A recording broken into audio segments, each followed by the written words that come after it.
কখনো কখনো আমরা এমন একটা পর্যায়ে এসে দাঁড়াই যেখানে মনে হয় যেন পুরো পৃথিবীটা আমাদের থেকে কয়েক কদম দূরে সরে গেছে। মানুষ আছে, কথা আছে, কাজ আছে, কিন্তু হৃদয়ের ভিতরে একটা নীরব শূন্যতা। যেন ভিতরে কেউ নেই, কিছু নেই, কোথাও বিলং করা হয় না। একা লাগা এটা দুর্বলতা নয়, এটা মানে তুমি গভীর, তুমি সহজে কাউকে তোমার ভেতরে ঢুকতে দাও না। আর যে মানুষ গভীর, সে কখনো ভিড়ের বন্ধু হয় না, সে হয় নির্বাচিত মানুষের সঙ্গী। তুমি এখন হয়তো ভাবছো কেউ নেই আমার পাশে, কিন্তু সত্যি কথা হলো এই সময়টাই তোমার চরিত্র গড়েছে, এই সময়টাই তোমাকে শক্ত করেছে। তুমি এখন নিজের ভিতরের সাথে মুখোমুখি হচ্ছ।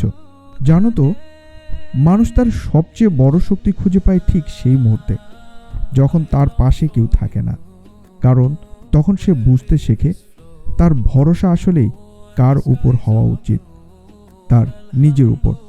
হ্যাঁ, নিজেকে সময় দাও, চুপচাপ বসে নিজের সাথে কথা বলো, রাতে একটু ধীরে শ্বাস নাও, হাঁটতে যাও, ডায়েরি পর্যন্ত লিখতে পারো, একটু একটু করে নিজের স্বপ্নগুলোর আর কাগজে আঁকো।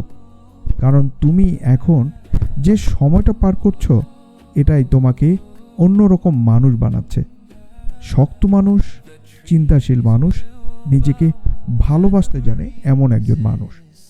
তুমি একা নও, তুমি শুধু বড় হওয়ার পথে আছো।